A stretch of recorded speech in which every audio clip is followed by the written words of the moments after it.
sommes à l'antenne, c'est la nuit zététique et c'est la première table ronde après le tranchant live sur le 11 septembre. Nous sommes toujours le 11 septembre pour encore 2h30. Et puis, on va parler des zététiques et recherche. Alors, je fais un petit topo pour vous introduire le sujet. La zététique a plusieurs définitions selon à qui vous allez poser la question.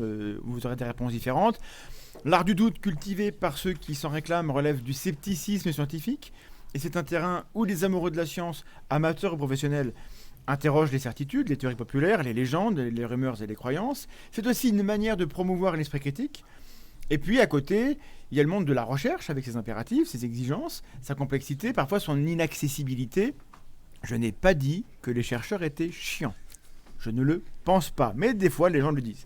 Alors quel est l'état de la relation entre zététique et recherche? Et donc nous avons avec nous Jean-Michel Abrassard, à ma droite, docteur en psychologie, créateur du podcast Scepticisme Scientifique, donc sceptique ancien sur les réseaux sociaux, tu étais là avant nous, hein, et auteur de Zach et Zoé. Est-ce que tu l'as... Ouais, je l'ai amené avec. Tu en dis un mot? Oui, donc c'est une bande dessinée que j'ai écrite avec un dessinateur qui s'appelle Marius et qui présente la zététique pour les enfants en primaire à partir de 6 ans. Et ça, c'est le tome 4 qui parle de la vie extraterrestre et surtout du phénomène ovni dans une perspective sceptique et zététique. Très bien. On va demander au président de la secte de Ster parce qu'il fait du bruit dans la régie. À ma gauche, on a... C'est toi, président. On a Alexis. Oui, maintenant, on a Alexis Sédou, docteur en histoire, archéologue, doctorant en histoire. Bon, on va dire que ça se fait. C'est spécialiste des mondes antiques et médiévaux. Donc, on sait que c'est un sujet qui est beaucoup chahuté et on fera une table ronde sur l'histoire ensemble. Zététique et recherche. Donc, chercheur. Quelle thématique? Mathématiques de recherche actuellement en histoire, ce sont les élites dans le monde médiéval. Au début, ça c'est la première chose. Mais dans la zététique, je fais également tout un travail de recherche sur les origines des thèses en pseudo-archéologie. À distance, nous avons Virginie Bagneux, qui est chercheuse, qui est docteur en psychologie, qui est enseignante-chercheur en psychologie sociale à l'université de Caen-Normandie, qui est membre de l'Observatoire zététique. Virginie, est-ce que tu nous entends? Virginie est très figée dans mon retour, elle ne bouge pas beaucoup. Je pense que si elle était vivante, elle ne ferait pas ça, donc il y a un problème de retour, donc on va la récupérer. Avant qu'on récupère Virginie, on a un dernier invité qui est Jeannot Nimous. Non. Bah si. Non, mais il y a une erreur. Non, Alors, zététique et recherche, alors pourquoi je suis pas zététicien, non. Je veux pas être associé à ces gens-là, moi, merci, non. Merci, ça me... Mais notre invité Vous avez une mystère, sale réputation depuis sur les des réseaux années, tu es notre invité mystère, Jeannot. Tu peux pas non, ça fait longtemps que je le fais plus, hein, ça, justement. J'ai arrêté. J'ai peur. Vous me faites peur. Enfin, en fait, c'est la barbe. D'accord. Il y a un truc. Super ambiance. Mais je vais m'en aller. Bah écoute, très bien. Voilà. Au revoir, Jeannot. Je reviendrai plus jamais. On ne t'invitera plus jamais, ou alors par surprise. Tu vois, peut-être. Bon. Au revoir, Jeannot. Va-t'en maintenant, ça suffit. Au revoir. C'était Jeannot Nimous qui anime la chaîne malaise toujours. Jeannot Nimous qui analyse les mèmes internet. Donc il y a une proximité quand même parce que c'est quelqu'un qui va aux sources des mèmes que vous aimez bien. Et son mème préféré, c'est... Il vous le dira, c'est moi. Merci beaucoup. Mais il m'a dit c'est toi. Voilà. Donc est-ce qu'on a récupéré Virginie Bagneux? On n'a pas récupéré Virginie Bagneux. Bon, on a 2 invités pour l'instant. Et quand Virginie arrivera, on va regarder. Mais avant, j'ai un dernier message de Francis.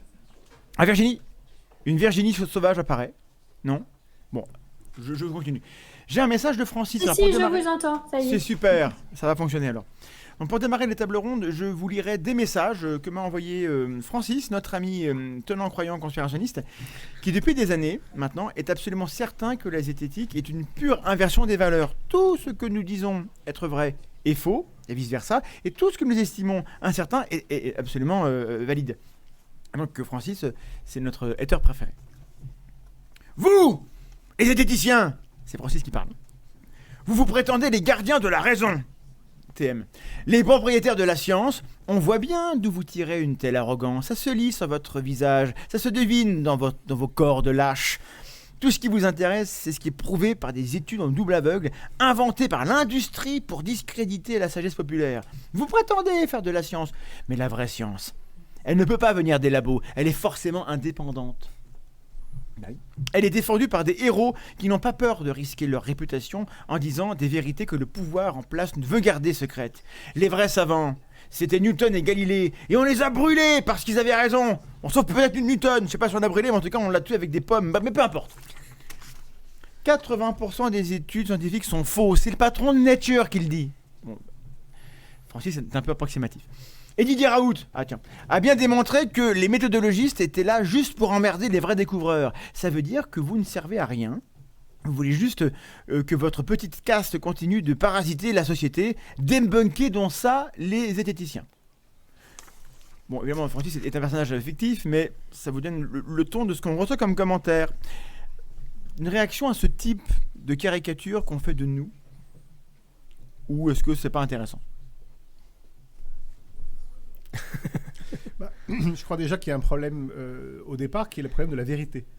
C'est-à-dire que, évidemment, les gens qui sont dans ces idées-là pensent qu'il existe une vérité. Et évidemment, c'est la leur qui est mise en avant.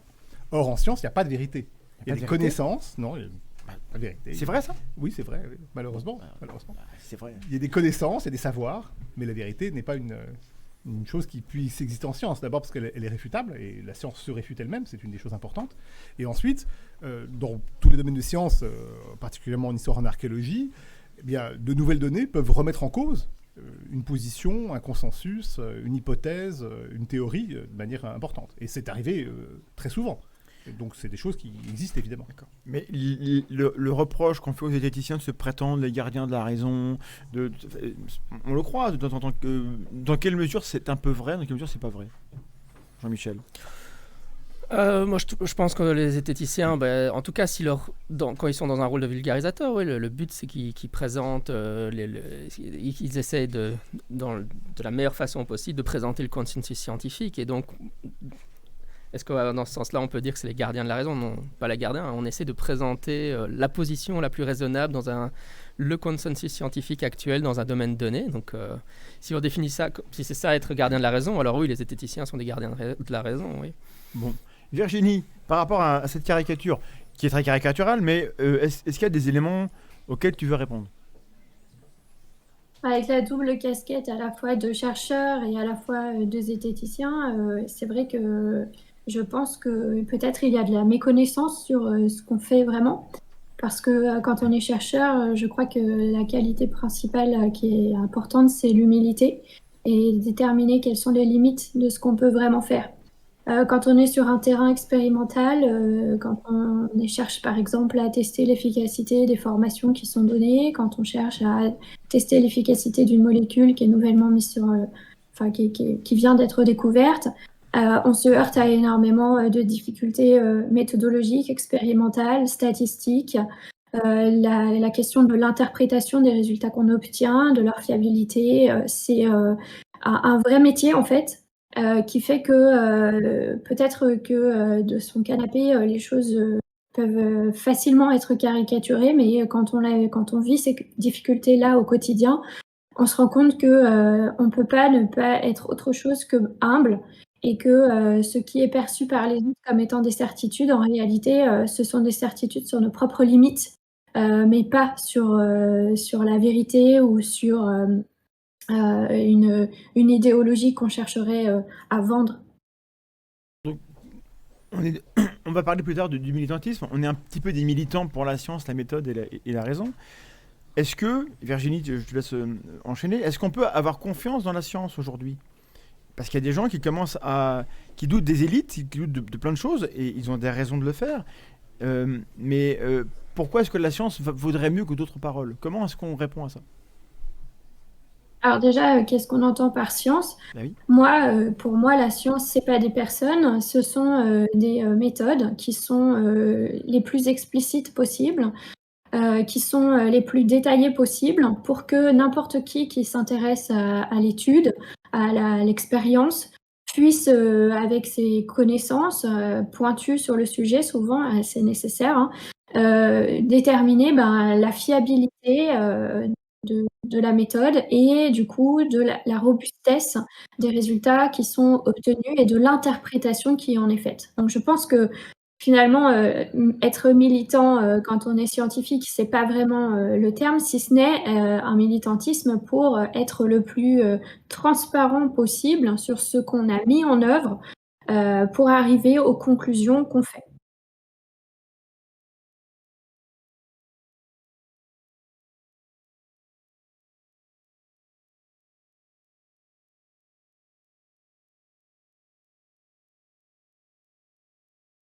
Parce que, dans la philosophie, du zététicien, à la Richard Monvoisin, à la Nicolas Vivant, à la Florent Martin, qui ont été, des personnes majeures dans l'observatoire zététique, il y a cette attitude de bienveillance, dont on a déjà parlé ici ce Pardonne-moi. soir, hein, mais Allô d'aller au contact des gens qui pensent, différemment.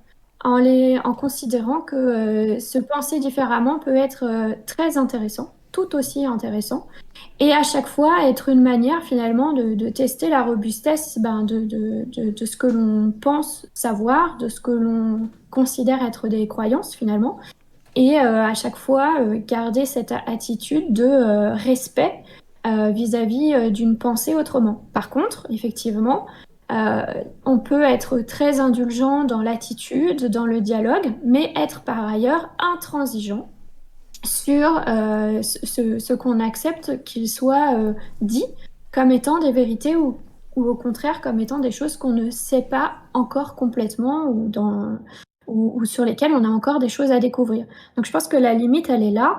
Le zététicien, il est militant pour la méthode, parce que la zététique, c'est pas autre chose que la méthode scientifique appliquée à divers sujets, à la base des sujets paranormaux, qui sont justement des sujets où la charge affective est finalement assez peu importante et où du coup, apprendre à mettre en place des, des, des outils zététiques est relativement simple, entre guillemets, pour pouvoir ensuite les transposer à des sujets où là, des émotions, des valeurs, des idées politiques peuvent venir rendre le sujet et le traitement de ce sujet un petit peu plus chaud. Ma question, est-ce qu'on m'entend maintenant? Parce que ma question était de savoir pourquoi tu étais zététicienne, donc merci d'avoir répondu sur la motivation. Donc là, on est quand même entre gens qui s'intéressent au sujet de la zététique, c'est pour ça que vous êtes invité. Euh, Est-ce qu'on peut avoir confiance? Pourquoi on peut avoir confiance? Et peut-être pour compléter, qu'est-ce que c'est qu'un consensus? Parce que là, vous connaissez le monde de la recherche, on sait bien, et Étienne Klein l'a dit, il faut distinguer la science, qui est un savoir constitué, de la recherche, qui est un savoir qu'on est en train de construire, et le consensus, c'est un petit peu ce qui se passe à la transition entre les deux. Mais un consensus, c'est pas un vote à main levée. Comment je peux avoir confiance dans quelqu'un qui me dit ça c'est vrai parce que le consensus le dit. Alors comment il le sait que c'est le consensus? Et en fonction des disciplines, en plus, ça va être différent. Donc, c'est un peu le foutoir pour les gens normaux de comprendre ça. Alexis? Moi, j'avais juste envie de réagir en disant sur ces idées-là que souvent sur les réseaux sociaux, la personne que tu imaginais, elle disait bah oui, on ne peut pas faire confiance à la science parce que. Et alors, il cite des problèmes que la science a. Et moi, j'ai toujours envie de répondre à ça. C'est vrai, la science n'est pas parfaite. Il y a des défauts, il y a des problèmes dans le système de revue par les pairs, etc. Mais même si la science n'est pas parfaite, c'est le moins mauvais système qu'on a. Et donc, oui. Le moins. Des fois, je cite Churchill qui dit la démocratie est le pire des régimes à l'exception de tous les autres. Voilà, exactement. En gros, la situation n'est pas parfaite, vous allez me corriger évidemment. Mais alors du coup, le consensus, parce que nous, souvent, quand je dis nous, c'est de manière générale, les zététiciens sur les réseaux, créateurs ou pas créateurs de contenu, on va avoir tendance à se référer au consensus sans être expert d'un sujet. Mais on sent qualifié. Tiens, si le consensus existe, mais comment on le sait que ça existe et comment on le définit? On pourrait dire que le consensus, c'est un état de la science à un moment donné. C'est-à-dire c'est un état où, après avoir examiné toutes les sources avec méthode, on dit que l'hypothèse que l'on a posée est suffisamment solide, suffisamment valable, pour qu'on puisse s'en servir comme une base, comme une table, pour aller plus loin. Donc c'est ça le consensus. C'est une étape dans la recherche. Il est à la fois fait pour partir et pour avancer dans d'autres découvertes, et à la fois pour être remis en cause. Si d'autres sources, par exemple, sont arrivées. Donc, qu'est-ce qui permet de s'appuyer sur ce consensus? C'est justement un accord tacite ou écrit entre chercheurs qui dit, voilà, là-dessus, on est d'accord, à peu près d'accord, en majorité.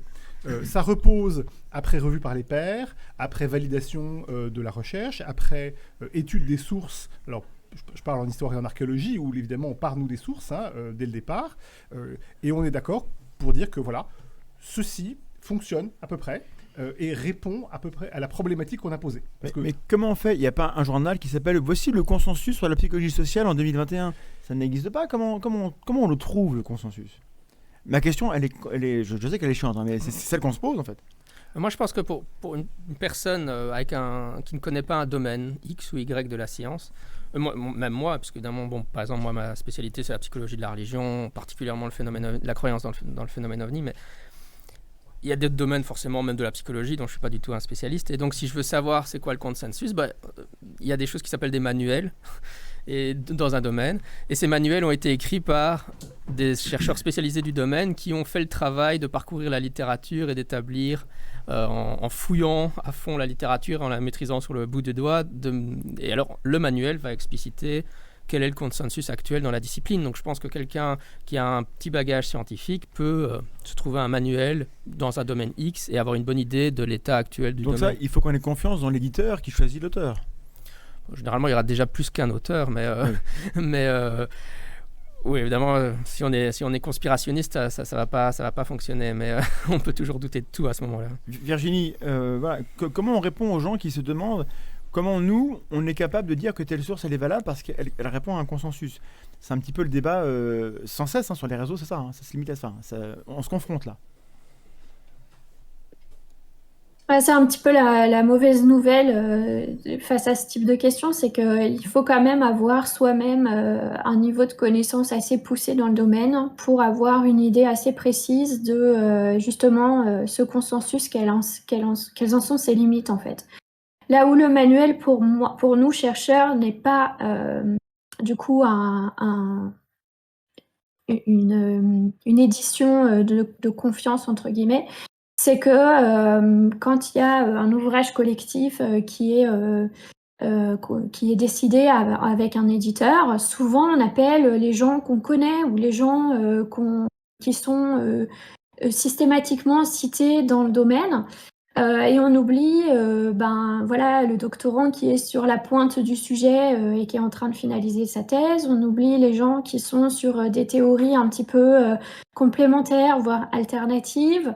Donc le manuel, c'est pas forcément, en tout cas pour un zététicien vulgarisateur, la source première, je pense, à laquelle la faire le plus confiance. Par contre, il y a dans la littérature scientifique les reviews. Les reviews, c'est les revues de littérature qui font des points. Alors là, pour le coup, c'est révisé par les pairs, en comité de lecture, etc. Et donc, si le travail de reviewing est bien fait, normalement, on a une exhaustivité qui est un petit peu plus garantie sur le champ et donc sur le consensus ou en quoi il consiste ce consensus et sur quel faisceau de preuves en fait il repose ce consensus. Et ensuite, sur quelles limites il y a encore actuellement des recherches qui sont menées pour voir si cet état dont parlait mon collègue tout à l'heure est temporaire ou si dans le temps il a des chances de perdurer. La science, il faut vraiment considérer que c'est quelque chose de dynamique, de mouvant. Il faut accepter cette idée que ce qui est vrai aujourd'hui, il peut être un petit peu différent demain. Donc, actualiser ses connaissances. Pardon.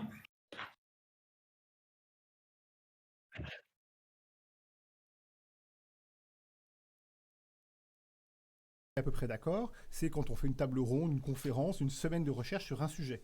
Ça prend du temps à te préparer. Souvent, une université va dire, voilà, je vais faire un programme de recherche sur 5 ans sur tel sujet. Tous les ans, je vais faire une table ronde. Et cette table ronde, ça veut dire que des chercheurs vont produire une recherche précise autour de ce sujet. On va se réunir, on va en discuter. Tous les chercheurs vont en discuter. Et à l'issue de cette recherche, on va publier les éléments de cette recherche. Ça va permettre d'établir un discours entre chercheurs qui va établir un premier consensus de la recherche. Et le manuel va être issu, plusieurs années plus tard, de ce consensus qui est fait entre chercheurs. Et du coup, peut-être que le consensus, il est périmé, si ça arrive 5 ans après. Ça arrive. Donc le consensus est toujours un peu périmé, peut-être. Oui, il peut être périmé ou il peut ne pas arriver. On peut aussi arriver à des moments de recherche où les chercheurs vont arriver entre eux et ne vont pas trouver de consensus ou d'un consensus très limité. Mais tout à fait. Virginie, pour revenir, parce que là, quand je m'intéresse à zététique et recherche, je m'intéresse aussi au fait qu'en zététique, on prétend promouvoir l'esprit critique, qu'il y a des chercheurs dont c'est le sujet de travail, notamment toi. Donc, est-ce que tu peux nous dire un mot sur qu'est-ce que c'est que l'esprit critique? Alors évidemment, c'est compliqué, hein, de nous faire un résumé. Sur comment on l'étudie, et sur l'état de l'art, et sur est-ce que la zététique telle qu'elle est pratiquée rend justice à l'état des connaissances sur l'esprit critique, ou est-ce que là aussi on a un décalage, et peut-être que ce qu'on dit, nous, est périmé, d'une certaine manière? Alors, en quelques mots, l'esprit critique, il faut savoir qu'en France, on est très en retard sur ce concept parce que il y a un consortium de chercheurs d'une soixantaine de chercheurs du monde entier, anglo-saxons principalement, qui travaillent sur cette question-là depuis les années 70. Au Canada, notamment, ils sont très en avance sur cette notion-là.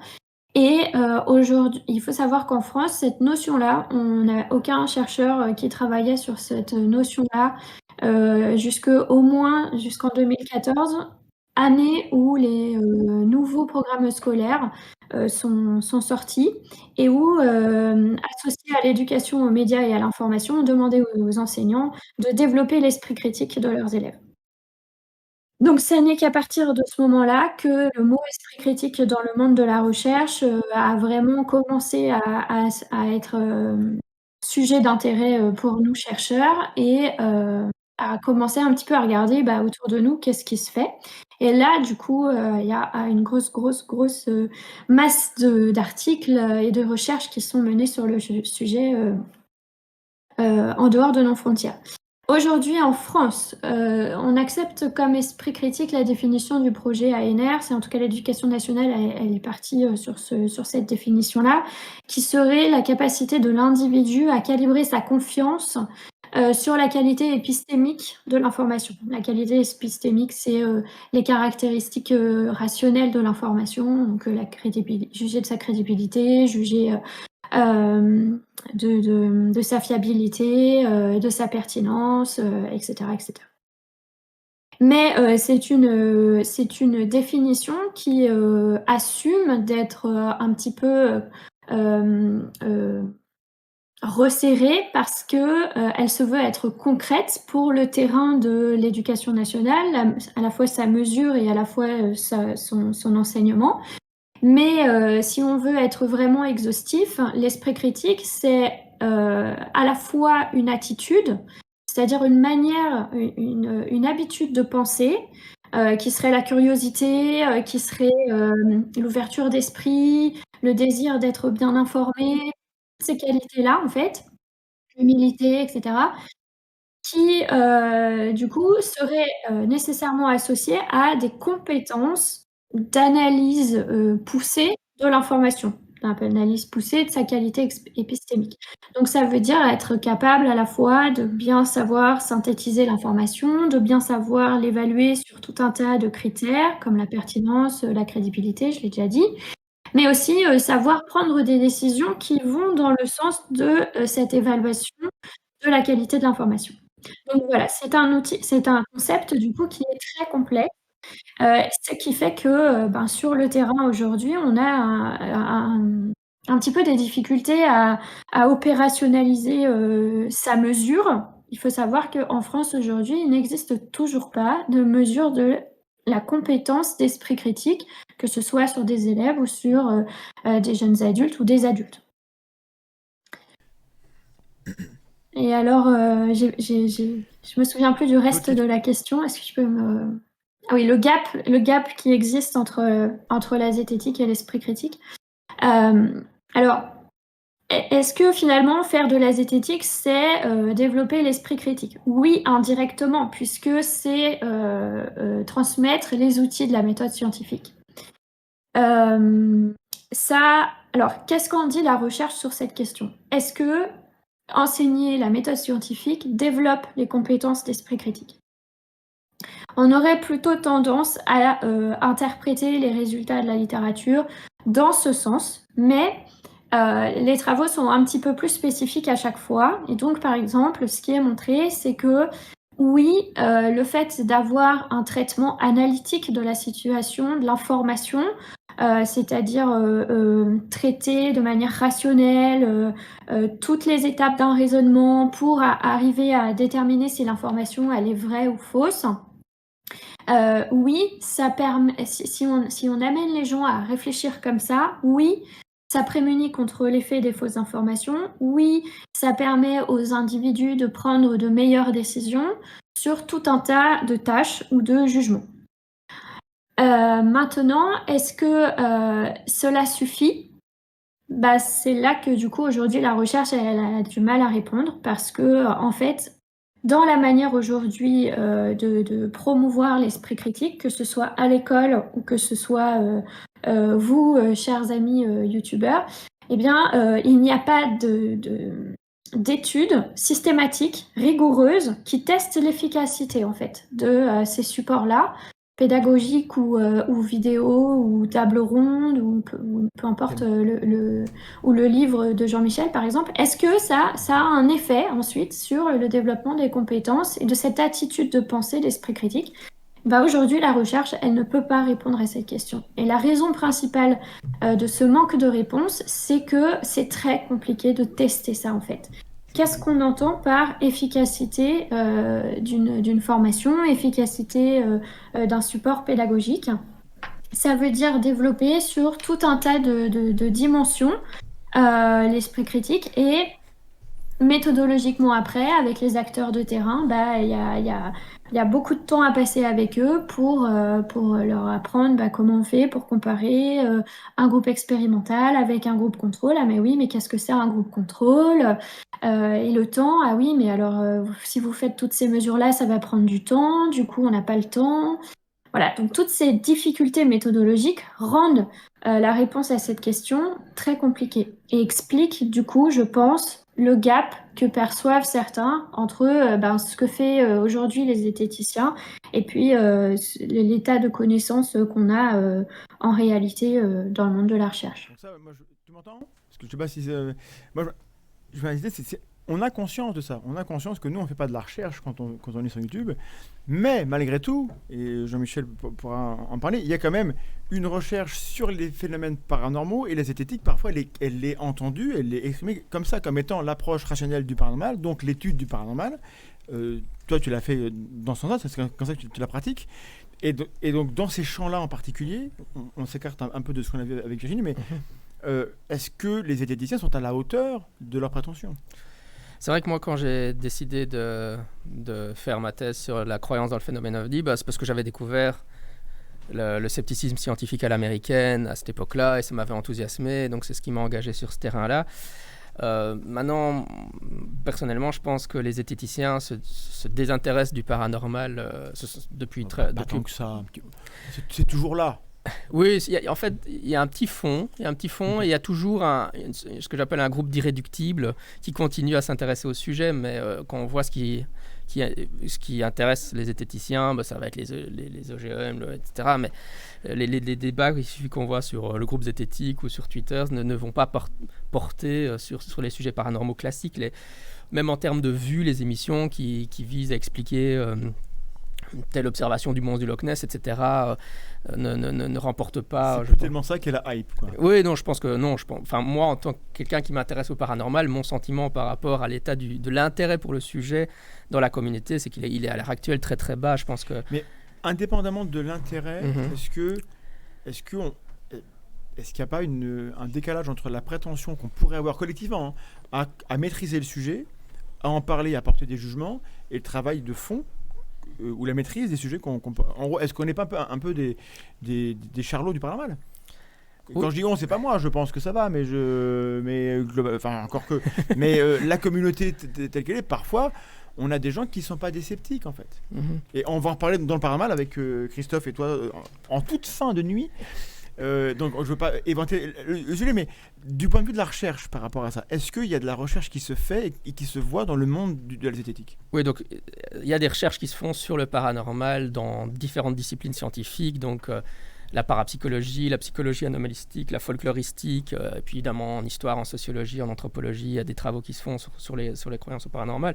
Et non, je pense que ça trouve très peu d'écho dans la communauté zététique.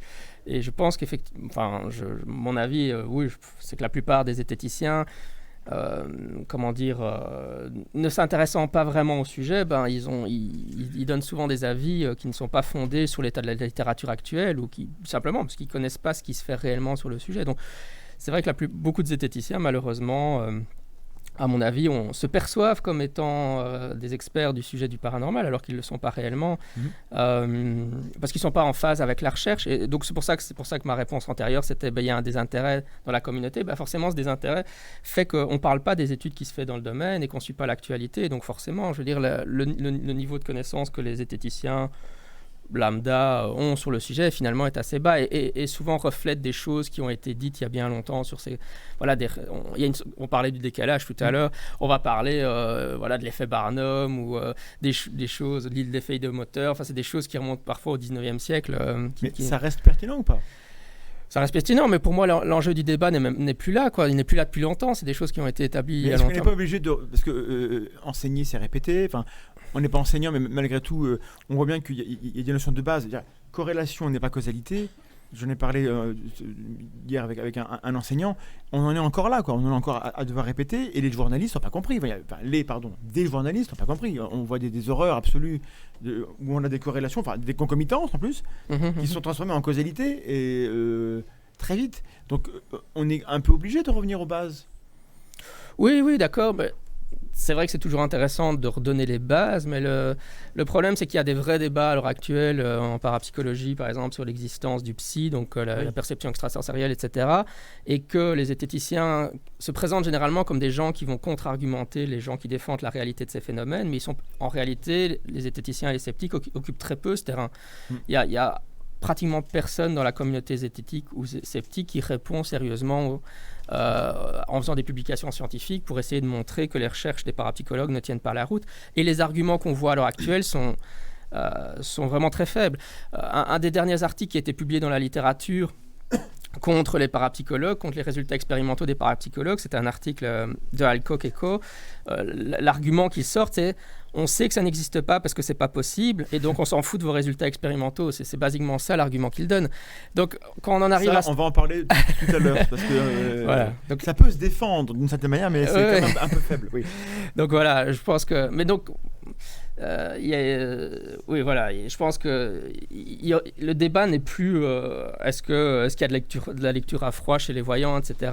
Mais il est à un autre niveau, et les zététiciens parfois se vivent comme des spécialistes du paranormal, mais ils n'engagent pas du tout le débat au meilleur niveau. Mais peut-être qu'il faudrait aussi peut-être qu'on n'a pas connaissance. Il y a peut-être des gens qui font le travail de sceptiques par rapport à ça, et comme la place est un peu prise par des gens comme nous, on est là avec nos limitations, et on n'est pas au courant de tout, et peut-être qu'on a besoin que des gens qui, comme toi, sont un peu plus affûtés sur ce sujet-là, repèrent les gens qui peuvent créer du contenu, et puis nous on les invite, ou on partage leur contenu, et comme ça on rafraîchit un peu le vivier et les concepts. Peut-être qu'on a besoin de ça.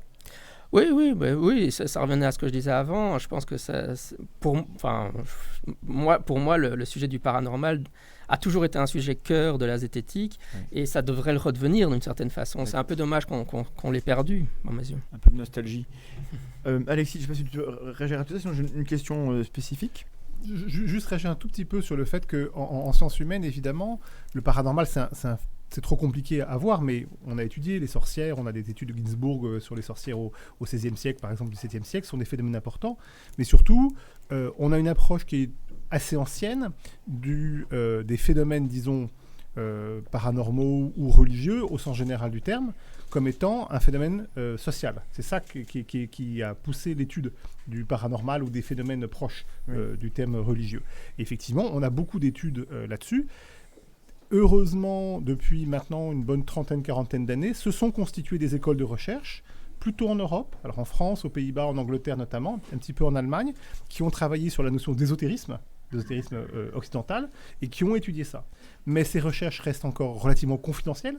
Ce sont quand on lit la littérature, on retombe quasiment chaque fois sur les mêmes auteurs. Antoine Fèvre, qui a beaucoup travaillé en France. Les auteurs anglo-saxons ou néerlandais sont quasiment toujours les mêmes. Donc c'est étudié, mais pour reprendre ce que tu disais, ce n'est pas très ouvert. Ça reste quelque chose de très confidentiel. Oui. Et je pense qu'effectivement, il y a à reporter parce que le paranormal aujourd'hui a des échos dans le passé.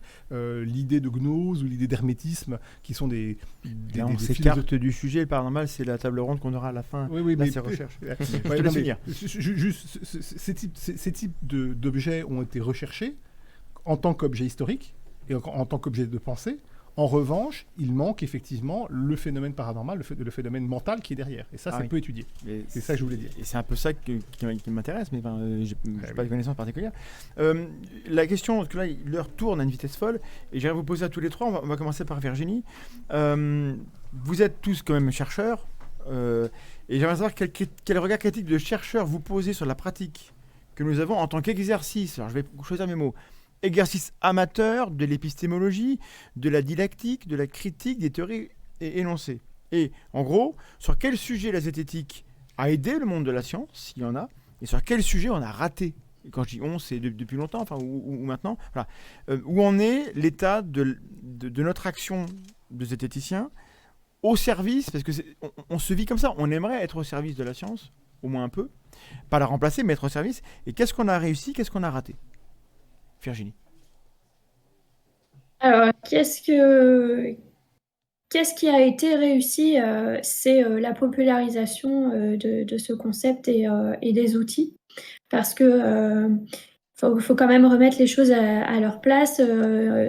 Cercle zététique, puis l'Observatoire zététique, c'est 2003 à Grenoble. C'est une quinzaine d'adhérents pendant presque 12 ans, avec une trentaine de personnes aux réunions.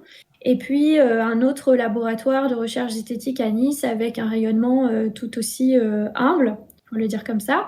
Et puis en 2014, l'explosion de ce terme sur Internet avec la page Facebook zététique qui a d'ailleurs été beaucoup discutée au sein même de notre association et qui du coup a fait démarrer bien sûr la diffusion de ce qu'est la zététique et de ses outils. Donc ça, c'est un point plus, parce que vous avez réussi peut-être là où nous, pendant une grosse dizaine d'années, on n'a pas réussi à... Quand on voit que Richard, ses cours, il les donne toujours, mais que voilà, il a fallu attendre 2014 au moins pour que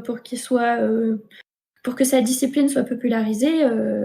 Voilà, c'est certainement dû à Internet et certainement dû à YouTube, indépendamment de la qualité par ailleurs de son travail.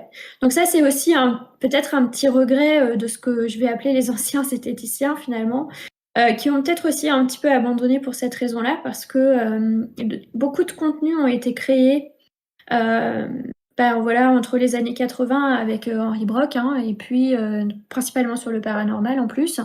Et d'autres que moi-même, j'ai oublié les noms entre-temps. Mais voilà, pendant 30 ans, il y a eu beaucoup de contenu qui a été produit. Sur tout un tas de sujets paranormaux, on va dire, les choses, elles sont un peu pliées, quoi, pour le dire rapidement. La science, elle propose des hypothèses qu'elle va ensuite tester, mais pour proposer ces hypothèses, il faut qu'à la base, il y ait un fait, quoi. Il y a un fait à étudier, il y a un fait à questionner. Et la première chose, c'est de le mettre en évidence. Qu'est-ce Donc, qu'on a quand raté il n'y a pas de mise en évidence d'un don ou de mise en évidence de quelque chose de surnaturel ou de paranormal, la science, elle s'arrête là, en fait, tout simplement. Allô, Virginie. Donc pour compléter oui. ta réponse, donc on a vu qu'on a popularisé collectivement, on est très heureux. Oui. Mais est-ce qu'on rend justice à la science? Est-ce qu'on rend justice à la recherche? Quels sont les aspects du travail de chercheur qu'on n'a pas réussi à faire comprendre? Qu'est-ce que peut-être on fait mal et quelle place on occupe qu'on ne devrait pas? Je veux des reproches de ta part. Peut-être qu'un reproche, mais c'est compliqué, parce que tous les supports sont pas de même niveau, font pas référence au même domaine, etc. Mais vraiment passer par la démonstration expérimentale. Par quelle démonstration expérimentale, on en est arrivé aujourd'hui à l'état de connaissance que vous annoncez. Ça permet un petit peu de restaurer le contrôle à ceux qui vous écoutent et à savoir effectivement quelles sont les limites qu'on peut poser aux conclusions que le vulgarisateur ou le médiateur scientifique peut émettre. Voilà, parce que de toute façon, la vulgarisation, elle implique forcément de lisser les choses et donc de passer sur un certain nombre de détails. Mais là où je me pose la question de la réelle efficacité, c'est que quand je vois qu'il y a encore 34% des Français qui croient aux dons de voyance, donc peut-être que des cours sur l'astrologie, revenir sur comment on explique le fait qu'on soit satisfait d'une consultation d'une liseuse de tarot, c'est peut-être encore nécessaire et peut-être qu'on n'est pas encore assez sur ces sujets. D'accord. Voilà, peut-être, Je te pour vous remercie. donner des idées Je- de supports futurs à développer. Donc voilà, on peut revenir en base. Juste un petit coucou à Luca qui s'amusait avec les synthés. Je ne suis plus au chômage. Hein. C'est marqué docteur je vais dire le chômage, c'est plus le cas. Ça, c'est Grimaud qui dit ça. On a déjà un peu dépassé l'heure, donc je vais vous poser un peu la même question à tous les deux. Zététique et recherche. Qu'est-ce que les zététiques? Parce que là, on va pas faire le procès de la science. Faisons le procès de chez Sam. Faisons le procès de la zététique. Qu'est-ce qu'on a bien fait, mais surtout qu'est-ce qu'on a raté? Qu'est-ce qu'il nous reste à faire pour être un peu à la hauteur de la prétention qu'on a d'aider la science? Pour moi, si je dois reprocher des choses à la zététique, je reprocherais à la zététique de faire partie des choses qui empêchent la recherche, l'étude scientifique sur le paranormal.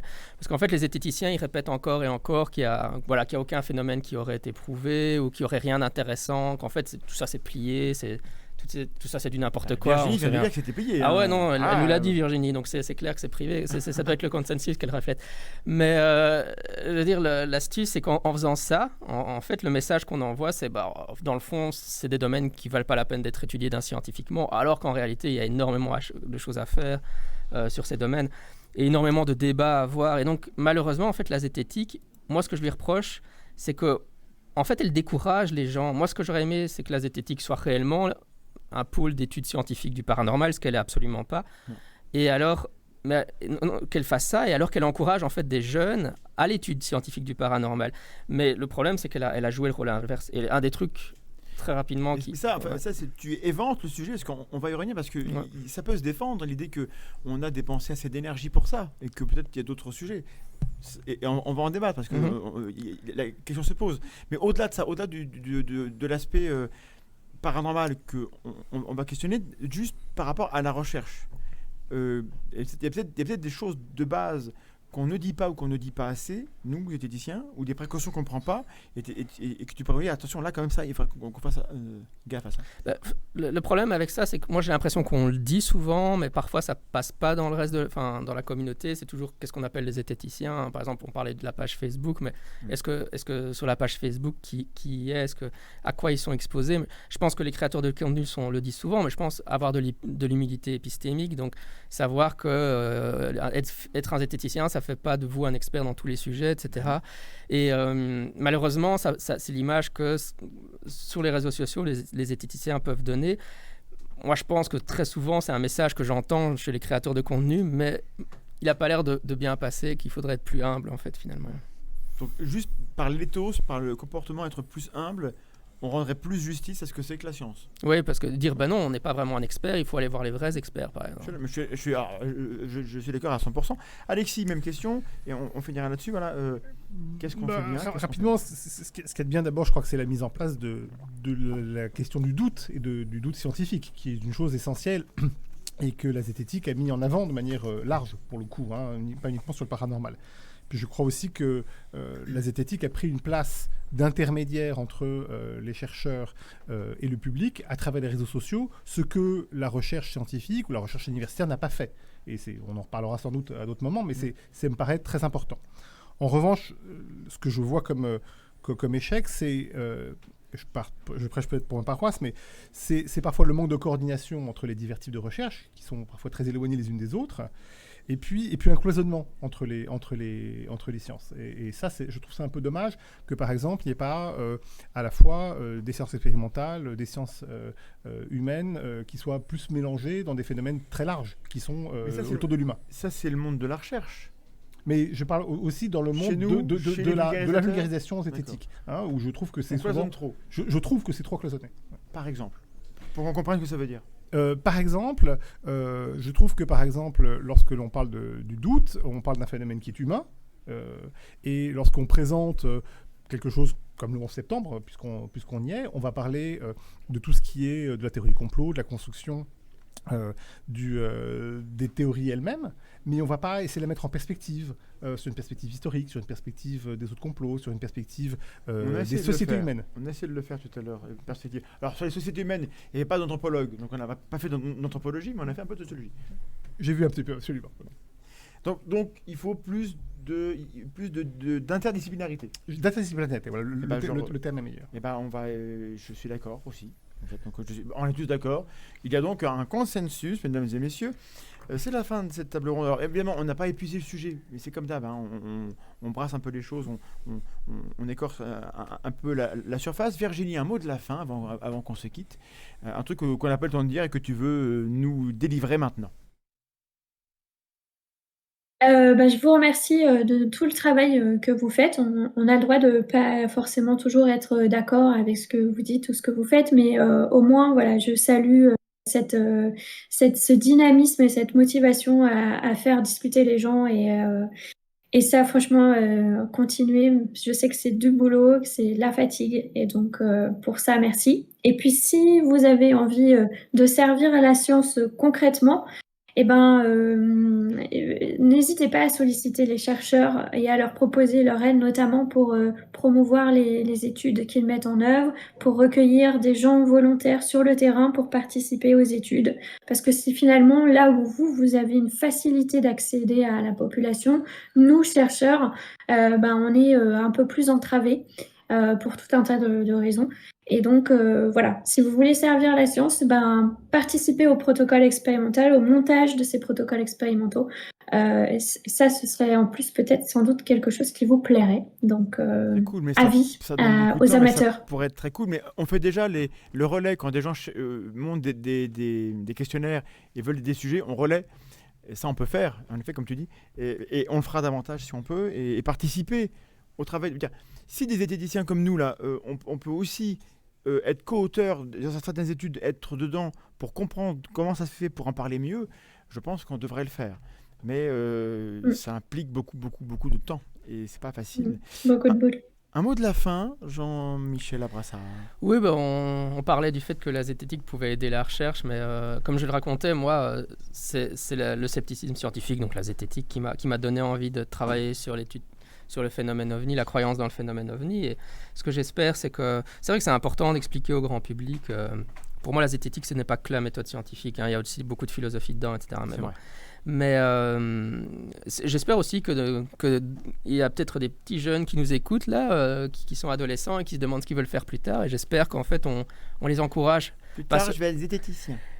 Ouais, mais j'aimerais bien qu'ils se disent plus tard, je vais être chercheur et je vais travailler sur des sujets qui nous intéressent en tant que zététicien, sur le conspirationnisme, sur le paranormal, sur tous les sujets qu'on aborde.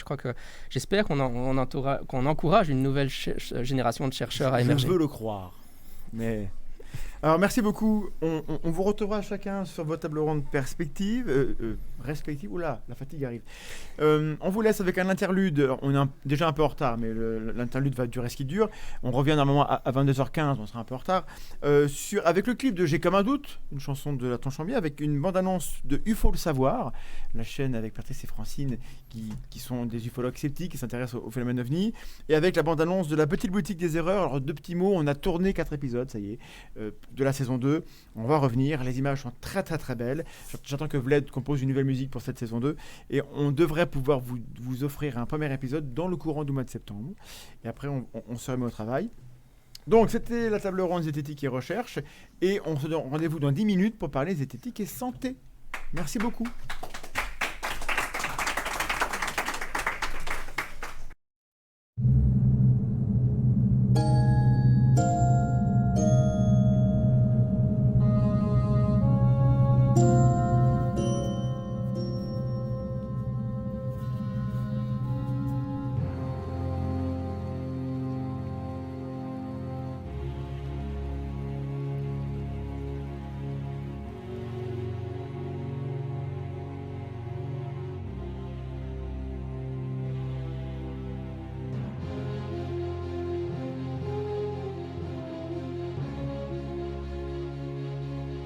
C'est une époque de terreur.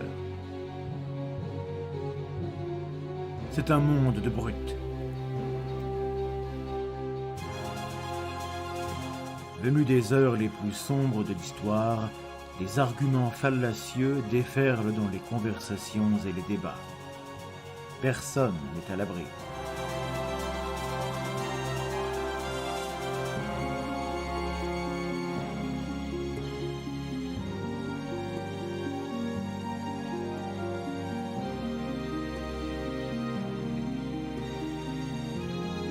Mais de valeureux aventuriers se dressent contre cette menace. Avec eux, explorer l'indigence, l'illogisme et les frontières de la mauvaise foi.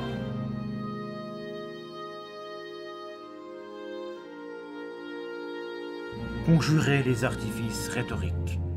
Venez vous réfugier dans la petite boutique des erreurs.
La méthodologie sceptique est la seule qui soit pertinente dans l'étude des observations de Pan. Les résultats obtenus à ce jour, grâce à cette méthode, sont implacables. Nous tentons de présenter des données fiables, vérifiables, sans prétendre tout connaître et avoir toutes les réponses.